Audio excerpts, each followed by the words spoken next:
आप देख रहे हैं YouTube चैनल कॉमिक्स तक। आज की कहानी का नाम है पिंकी का जार। ये डायमंड कॉमिक्स वालों की कहानी है, जिसमें आप देखेंगे चुलबुली शरारती पिंकी के कारनामे। पिंकी, हाथ पर हाथ रखकर चुपचाप क्यों बैठी हो? चंपू, मम्मी और पापा बाहर गए हैं। मम्मी ने कहा था कि उनके लौटने पर घर की कोई चीज़ उन्हें टूटी हुई नहीं मिलनी चाहिए। इसका मतलब है कि हम भाग दौड़ नहीं सकते, टकरा कर किसी चीज़ के टूटने का डर है। लेकिन हम बैठकर कुछ खा पी तो सकते हैं। मेरा मन कुछ खाने को कर रहा है, कर तो मेरा भी रहा है, पर समस्या ये है कि मम्मी और पापा देर से लौटेंगे और घर में कोई चीज़ खाने के लिए नहीं है।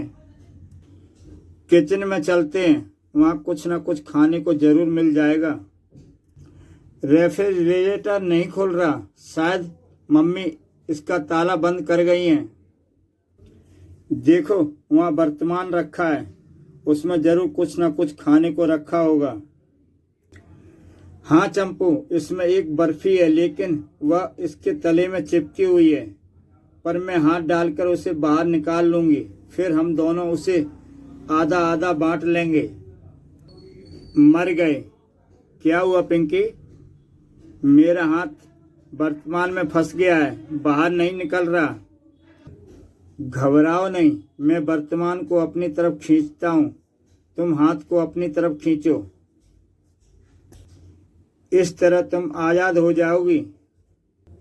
खींचो। मेरा बाजू दर्द करने लगा है। यह तरीका ठीक नहीं, कोई और रास्ता ढूंढो। झपट जी के पास चलते हैं, वह मिनटों में तुम्हारा हाथ निकाल कर बाहर करेंगे। लेकिन रास्ते में लोग मेरा हाथ वर्तमान में फंसा देखेंगे तो हंसेंगे, मेरी बेइज्जती होगी। तुम्हारे बाजू पर यह पट्टी लपेट देता हूँ, अब यह देखने में अजीब नहीं लगेगा। चोट तो अक्सर लोगों को लगती रहती है। आओ। यह हाथ बहुत भारी लग रहा है, पता नहीं इस झमेले से कब छुटकारा मिलेगा। अरे पिंकी, तुम्हारे हाथ को क्या हो गया है? ताई, मैं गिर गई थी, चोट आ गई है। बेचारी नन्ही मुन्नी बच्ची मुसीबत में पड़ गई, ईश्वर उसे जल्दी आराम दे। अरे पिंकी, यह क्या? घबराइए नहीं झपट जी, यह वह नहीं है जो आप समझ रहे हैं।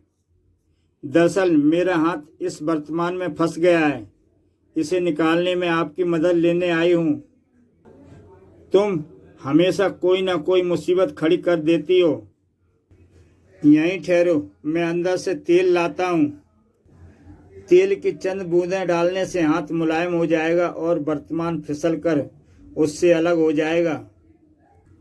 ओह, मैंने पूरा दम लगा दिया, पर वर्तमान टस से मस नहीं हो रहा।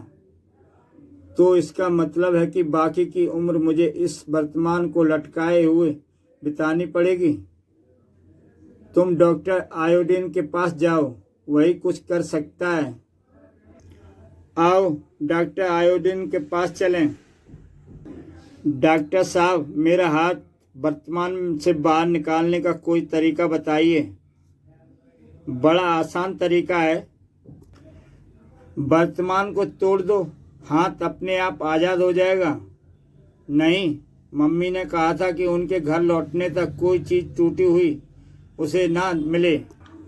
अगर तुम वर्तमान तोड़ना नहीं चाहती तो तुम्हारा हाथ काट देते हैं।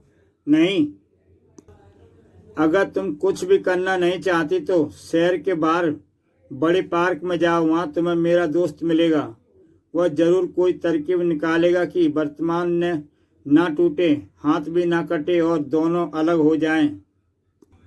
डॉक्टर ने कहा था बड़े पार्क में, वहीं चलें।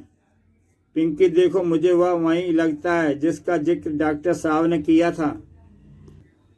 यह तो चाचा चौधरी हैं। पिंकी, तुम यहाँ कैसे? मेरा हाथ इस वर्तमान में फंस गया है, सारी तरकीबें कर ली, मगर यह हाथ आज़ाद नहीं हुआ। बड़ी मुसीबत में पड़ गई हूँ। वर्तमान ना टूटे और हाथ भी बाहर निकल आए। समस्या तो पेचीदा है। मैं यह गेंद फेंकता हूँ, तुम इसे पकड़ कर लाओ। तब तक मैं बेंच पर बैठकर इस समस्या का हल सोचूंगा। पिंकी जाओ। जितनी जल्दी गेंद को पकड़कर ले आऊंगी उतनी जल्दी मेरी मुसीबत टलेगी। गेंद को मत छुओ। पिंकी इतने बड़े विशालकाय मानुष को देखकर थर-थर कांपने लगी। तभी बनमानुष ने अपना मुखौटा हटाया। अरे पिंकी, यह मैं हूँ। साबू। चाचा जी, मेरा हाथ आजाद हो गया। मुझे पता था जब सारे उपाय विफल रहे तो मैंने शॉक ट्रीटमेंट देना उचित समझा। डर के मारे तुम्हारा हाथ कांपा और सिकुड़ा, इससे तुम्हारे हाथ वर्तमान से बाहर आ गया। साबू को एक फिल्म में किंग कॉन्ग का रोल करना है। यह वहाँ उसका रिहर्सल कर रहा था। पिंकी कहाँ चली? मम्मी के घर लौटने से पहले मुझे यह वर्तमान सही सलामत किचन में रखना है। ओह, आज सवेरे से नल में पानी नहीं। मम्मी, मैं कॉर्पोरेशन के दफ्तर जाकर शिकायत दर्ज कराती हूँ। मुझे उम्मीद है कि अधिकारी पानी की सप्लाई नॉर्मल करेंगे। कॉर्पोरेशन का दफ्तर। मैं घंटी बजा बजा कर थक गया, चपरासी नहीं आया। जाकर देखता हूँ वह घंटी क्यों नहीं सुनता। खर खर। अच्छा, तो तुम सोते रहते हो। चपरासी तुरंत जागता है और साहब को सलूट मारता है। अगर दोबारा सोते हुए पकड़े गए तो नौकरी से निकाल दूंगा। तभी पिंकी का वहां आना होता है। खर खर। साहब बेल बजाते हैं, टन टन। फटाक। तुमने मेरी नौकरी बचा दी। कॉलोनी के नलों में पानी रिलीज करो। Yes sir. पिंकी कहती है, फुलाऊं क्या? Bubble gum. शायद इंडियन एयरलाइंस से टेलीफोन आया है। हाँ ठीक है, हम समय पर पहुंच जाएंगे, धन्यवाद। लो भाई, काठमांडू जाने के लिए हमारी सीटें बुक हो गई हैं। उसी के बारे में सूचना थी। मैं जल्दी सामान बांध लेती हूँ। क्या हम वहाँ तपस्या करेंगे? यह तुम्हें किसने कहा? हमारे स्कूल की टीचर जी कहती हैं कि ऋषि मुनि पहाड़ों पर तपस्या करने जाते थे।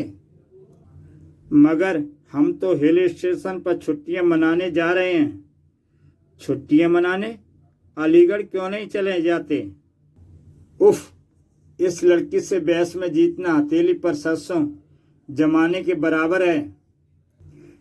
अलीगढ़ में गर्मी पड़ती है, इसलिए लोग छुट्टियां मनाने किसी हिल स्टेशन जाते हैं। अब आगे और बहस नहीं, जल्दी से तैयार हो जाओ। सामान डिक्की में रख देते हैं। उम्मीद है समय पर हम हवाई अड्डे पहुंच जाएंगे। हवाई अड्डा ज़्यादा दूर नहीं है। हमने ठीक समय पर पहुंचकर फ्लाइट पकड़ ली। पापा जी, नीचे आदमी और पेड़ पौधे कितने छोटे नजर आ रहे हैं। लो, हम काठमांडू पहुंच गए।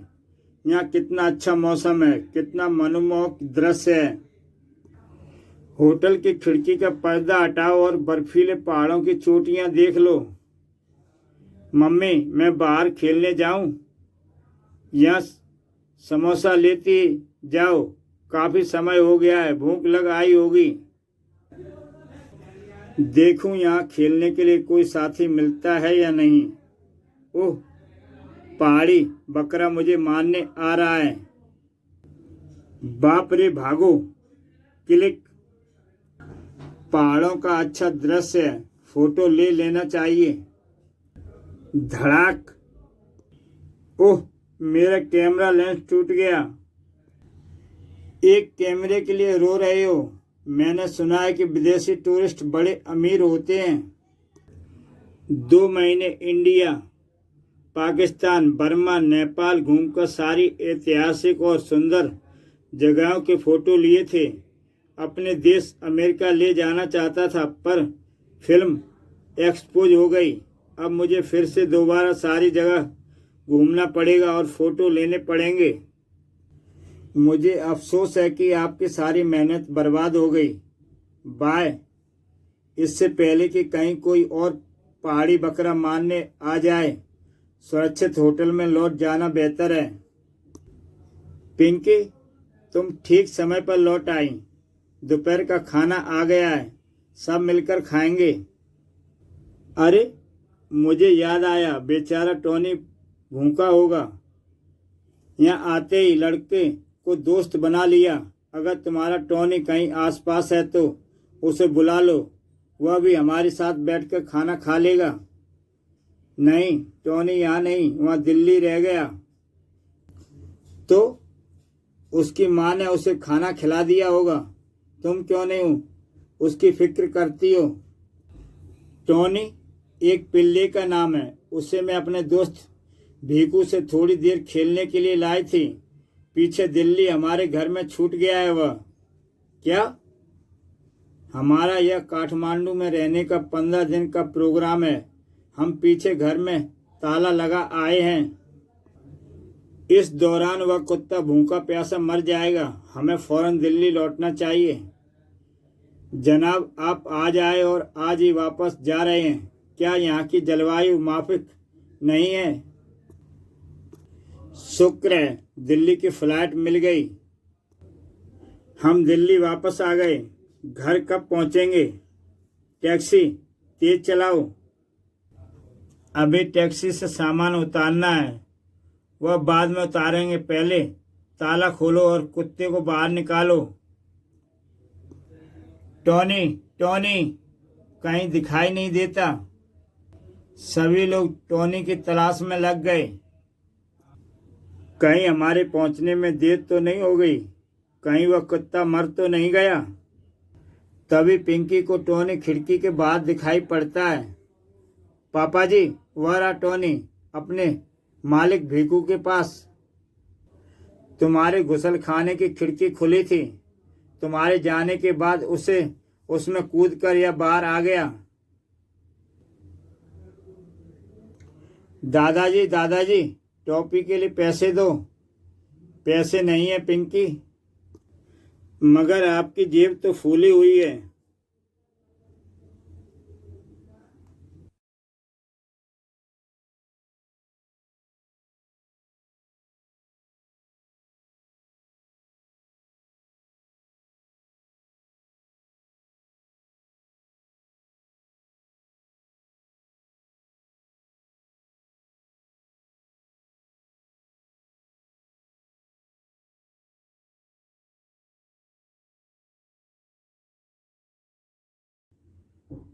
उसमें कुछ पैसे तो जरूर होंगे। जेब में मेरी घड़ी है, पैसे नहीं। यह देखो, आप घड़ी को कलाई पर क्यों नहीं बांधते? मेरे पापा तो अपनी घड़ी हमेशा हाथ पर बांधे रहते हैं, क्योंकि यह जेब घड़ी है, रिस्ट वॉच नहीं। दादाजी, आपकी घड़ी तो 4 बजा रही है, जबकि इस समय 11 से ऊपर बज चुके हैं। तब से यह घड़ी बिल्कुल सही टाइम देती रही। हमारे दफ्तर का क्लॉक हो या रेलवे स्टेशन की घड़ी, चाहे आगे पीछे हो जाए, मगर मेरी घड़ी ने कभी गलत टाइम नहीं दिया। 5 साल पहले बारिश में भीगने से यह घड़ी अचानक रुक गई। मैंने चांदनी चौक में कई घड़ी साजों को इसे दिखाया, कोई इसे ठीक न कर सका। अगर यह ठीक नहीं हो सकती तो आप इसे बेकार घड़ी को फेंक क्यों नहीं देते? नहीं फेंक सकता, पुरानी चीज़ों से लगाव हो जाता है। जामा मस्जिद का एक घड़ी साज मियाँ रशीदी इसको ठीक करने को तैयार हो गया था, मगर 70 रुपये मांगता था। मैं 30 रुपये के घड़ी की मरम्मत के 70 रुपये कैसे दे देता? तभी टेलीफोन की घंटी बज उठती है। ट्रिन ट्रिन। टेलीफोन। मैं देखती हूँ यह घड़ी रुकी हुई है सुबह से। नहीं, पिछले 5 सालों से यह घड़ी बिगड़ी पड़ी है। आप इसे घड़ी साज से ठीक क्यों नहीं कराते? मैं कई घड़ी साजों के पास गया, मगर उन्होंने इसे दोबारा चालू करने में असमर्थता प्रकट की।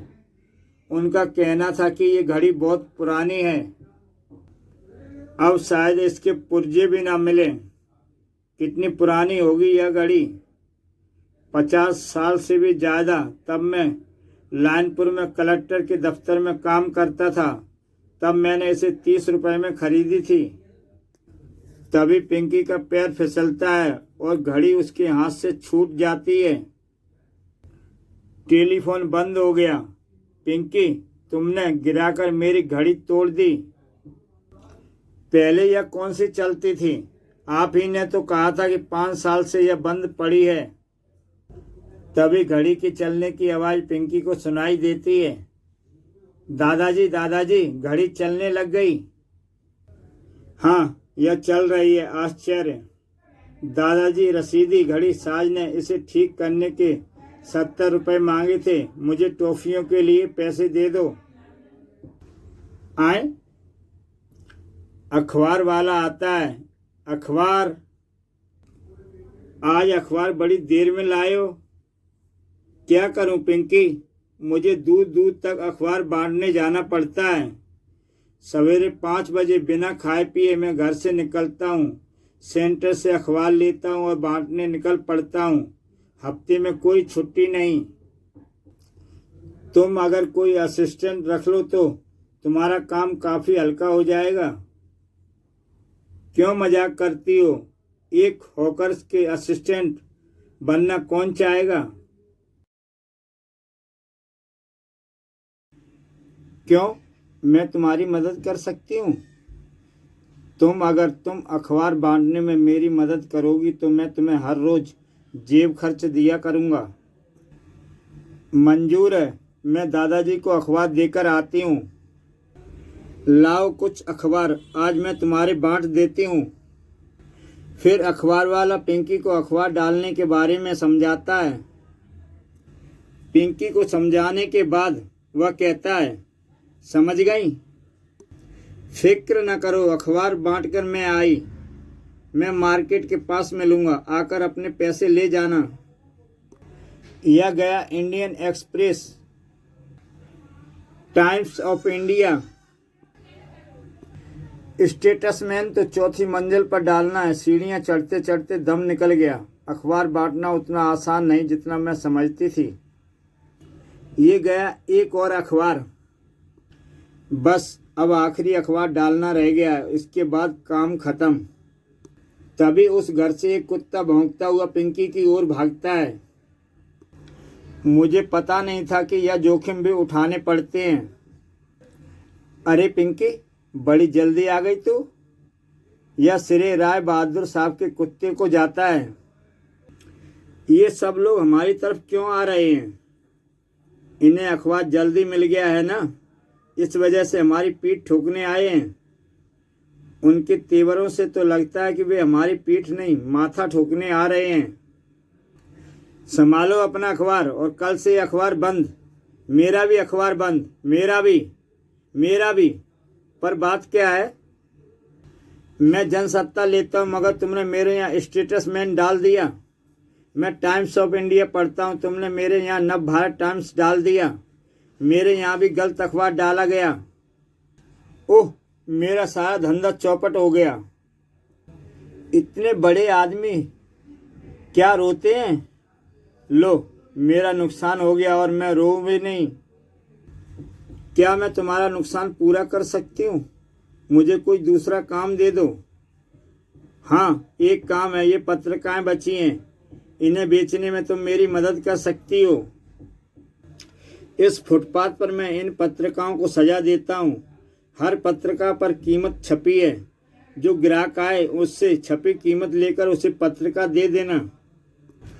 इस काम में गलती होने की गुंजाइश नहीं। पत्रिका का नाम मुख्य पृष्ठ पर छपा है, इतना तो तुम पढ़ सकती हो। क्यों नहीं? यह इलस्ट्रेटेड वीकली है, वह धर्मयुग है और वह पराग। ठीक।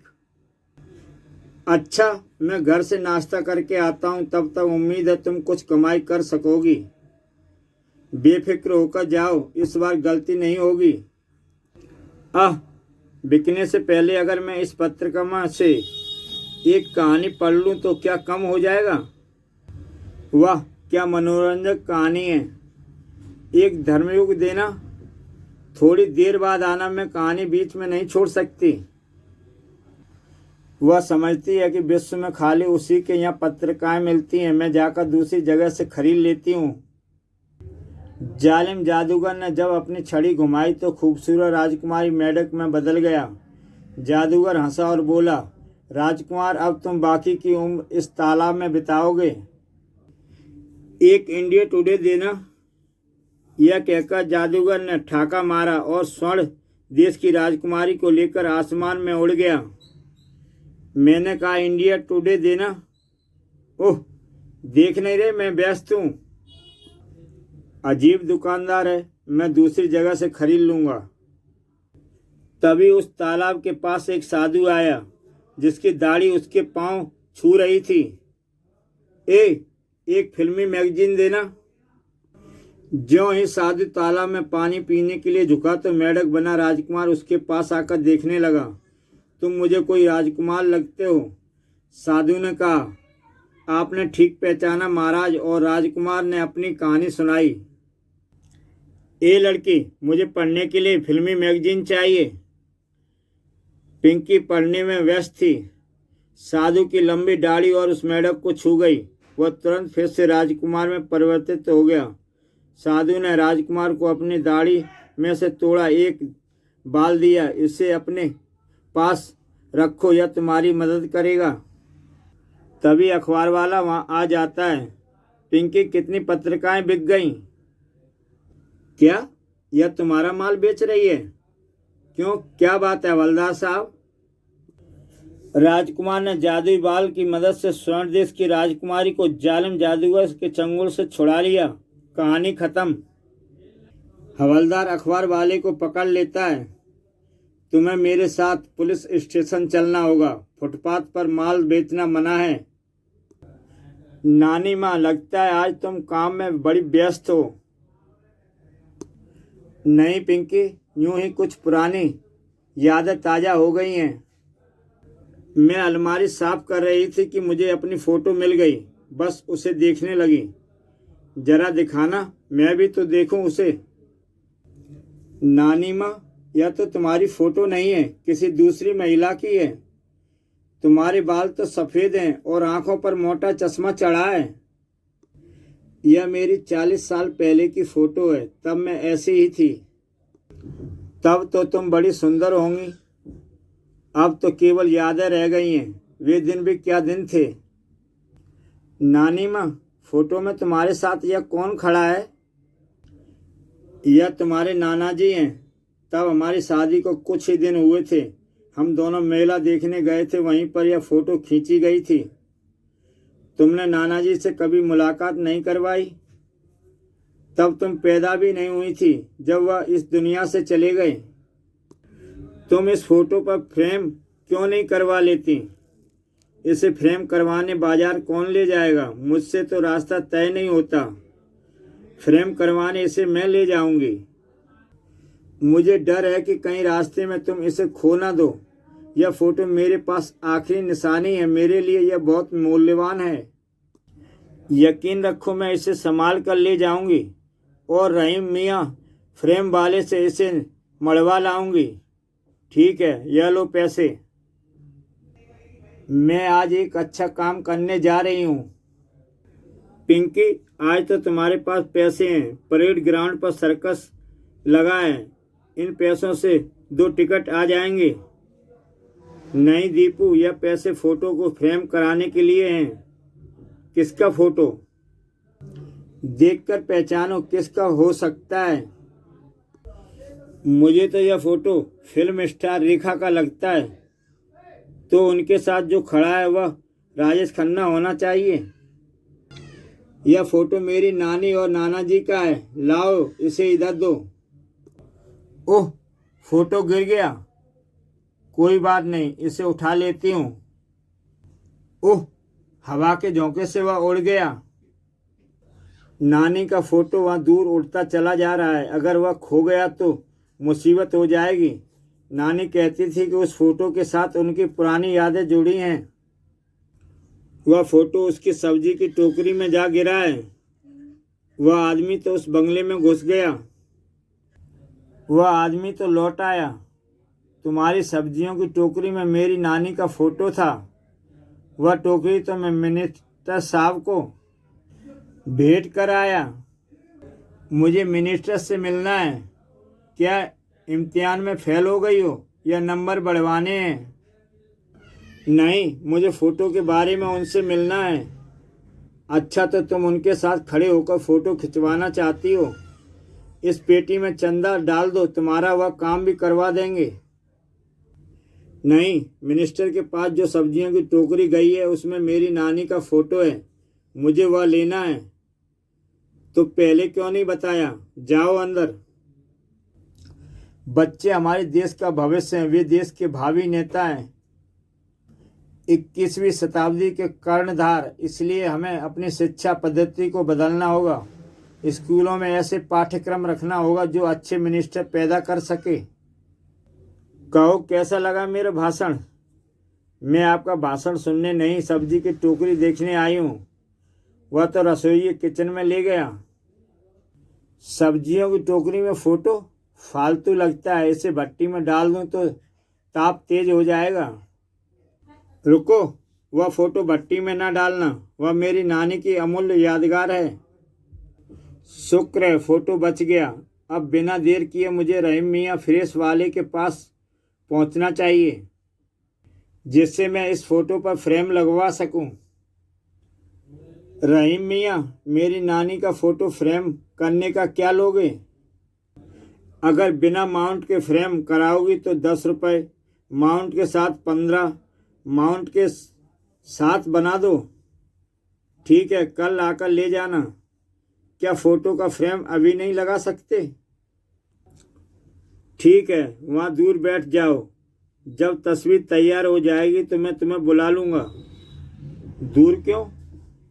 वह इसलिए कि अगर तुम मेरे करीब बैठी तो कोई शीशा टूट जाएगा, समझी? पता नहीं यार रहीम मियाँ इतने गर्म मिजाज क्यों हैं। रहीम मियाँ, क्या तस्वीर तैयार हो गई?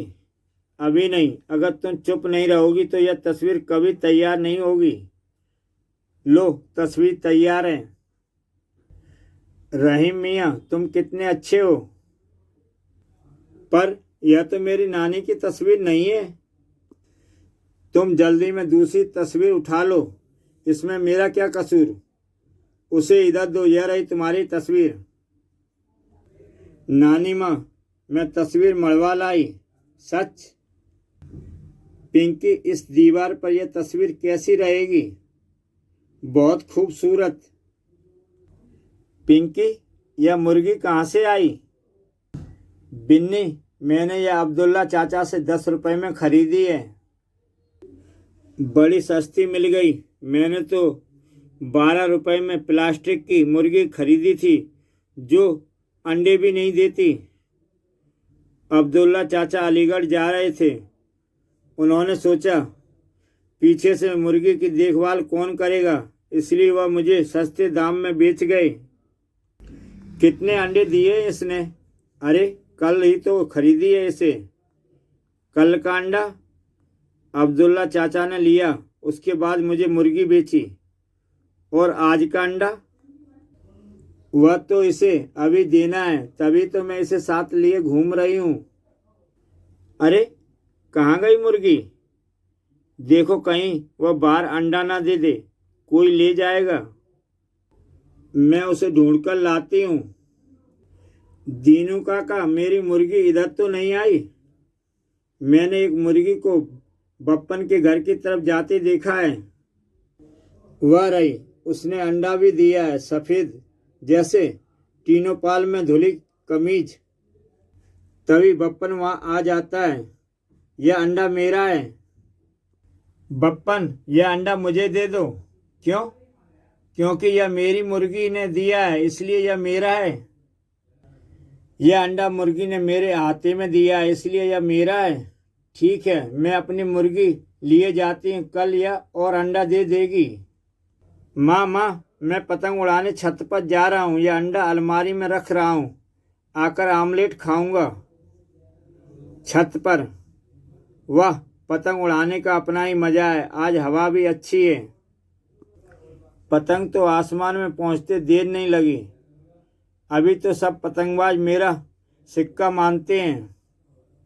ओह, डोर टूट गई। बप्पन टूटी पतंग पकड़ने के लिए भागा। कमबख्त, ये सीढ़ियां खत्म होने को नहीं आ रही। पतंग नीचे आ रही है, वह जल्दी मेरे हाथ में होगी। तभी पिंकी वह पतंग उठा लेती है। पिंकी, यह मेरी पतंग है।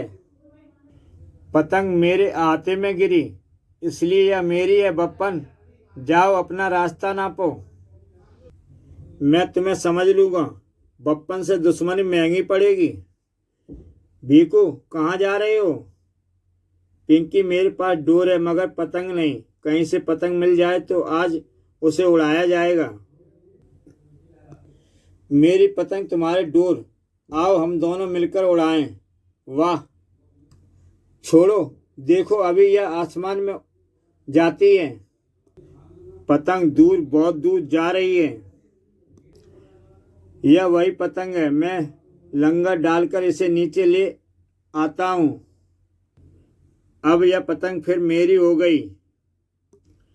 तभी वह पत्थर वहां से गुजर रहे बजरंगी पहलवान के सिर पर पड़ता है। धड़ाक। गणेशी चाचा, इसे दूध तक खदेड़ कर आना।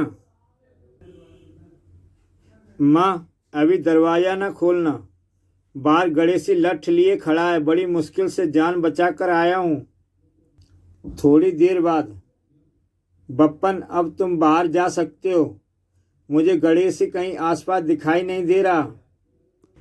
यह सब पिंकी की वजह से हुआ है। मैं उसकी मुर्गी को पकड़कर उसके सारे पर नोच डालूंगा। मुझे ज्यादा दूर नहीं जाना पड़ा। वह रही उसकी मुर्गी। पकड़ लिया।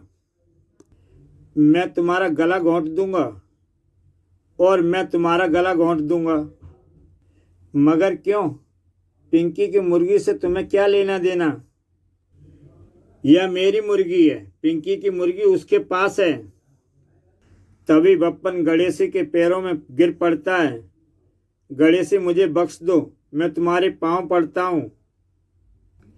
अच्छा दोस्तों, यह कहानी यहीं ख़त्म होती है। तो दोस्तों, कहानी अच्छी लगी हो तो मेरा YouTube चैनल सब्सक्राइब करें और देखें एक से एक बेहतरीन कहानियाँ। तो कल फिर मिलता हूँ एक नई कहानी के साथ।